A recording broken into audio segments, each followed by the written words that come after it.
Hey everyone, this is Josh from before. I'm here with Jakks Pacific, Sonic the Hedgehog, Eggmobile battle set.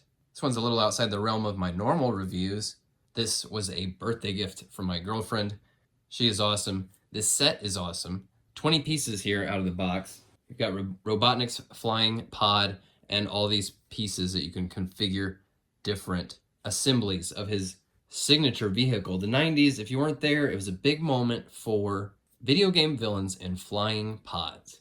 Robotnik here had his. You had Bowser and his wind-up flying smiley face thing. It was a whole craze. And it makes sense too. You can battle your nemesis without even getting out of your chair. So let's look at what we're getting here. We got two little figures here, Sonic and Robotnik.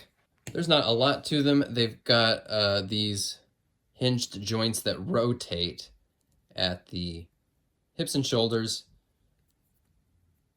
Head turns left and right.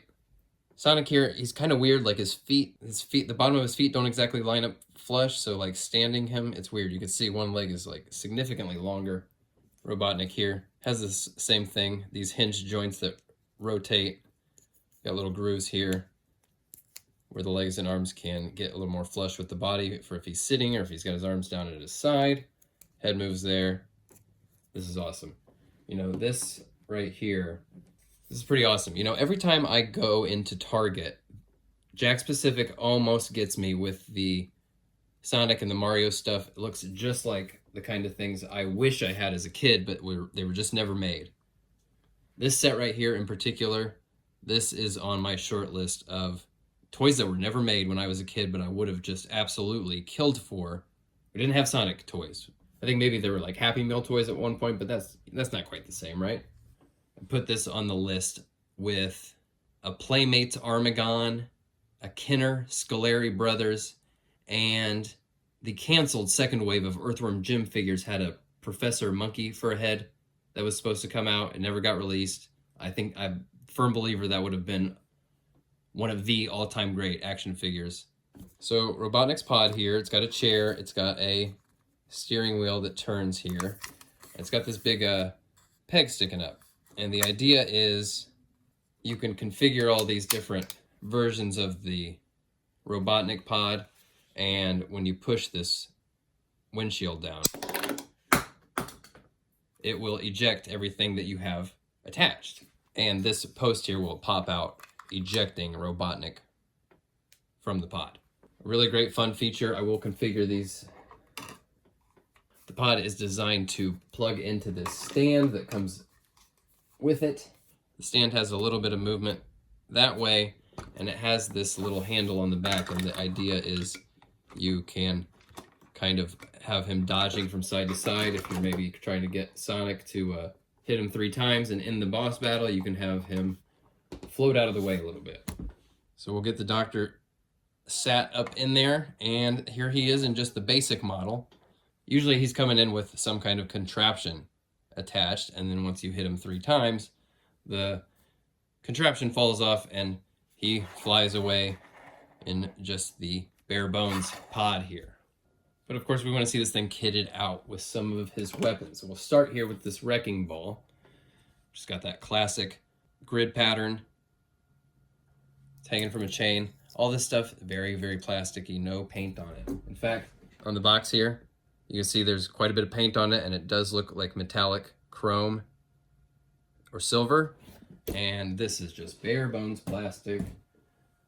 Mine even has like a little scuff on it. Yikes. It's gonna need some paint. So the wrecking ball will attach here. There you go. Boss battle number 1. Boss battle number 1. Of course, he comes in. Was this the very first actual boss in the original game? I think it might have been. And of course, when Sonic hits this guy 3 times. All right, next up is going to be the helicopter version here, which I believe this was not actually a boss. I think he just, like, in the first game, he flew away in the helicopter. And there are conflicting instructions on how to assemble this configuration. If you, depending on if you look on the instructions or on the box, it tells you different things. They got this little shooter piece attached for this one. And now some of these have this little hood attached on the back, and if you have that, he is not going to pop out quite as well. You know, usually he goes flying. That keeps him in place, and this part doesn't eject. Up next is the drill, which we're going to pop the helicopter piece off, replace with this cool kind of maybe sensor looking kind of thing. Gets this kind of bulbous pod piece up there. It gets this black piece with a little fire effect pushed up in there and going up underneath. That's how he gets around, you know, fire. And then he gets these two drill pieces that go in on the side like so. And these can be oriented any direction. Of course, in the game, he would fly around like this, and you would have to dodge the drill like that, but then he would drill into the ground and I think make like a earthquake. And when this one gets the that's pretty satisfying when they go every direction, but of course the hood on the back here stays on again. And now the final configuration, or at least the final advertised configuration. This will involve this shooter going on the front again. Get these thrusters that go onto the side, jets that go up in there, and this hammer that can connect to the inside of the shooter. And now he's got this hammer that can smash all the creatures of the forest. That is awesome.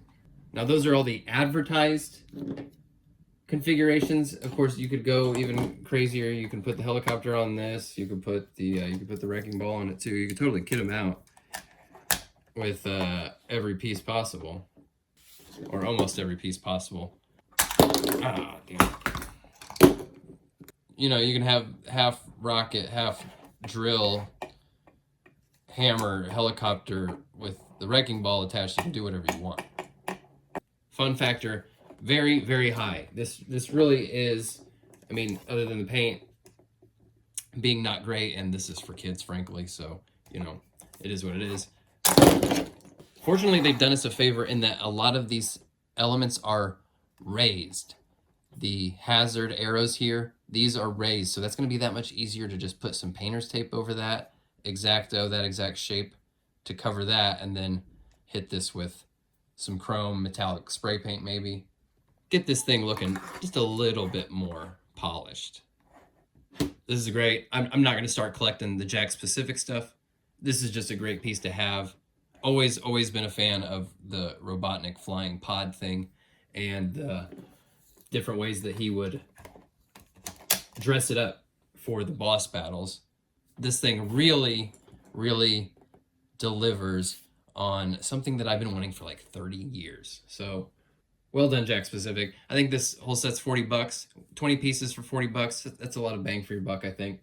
You get some great classic pieces from, I think, at least 3 of the different games. Pretty cool, guys.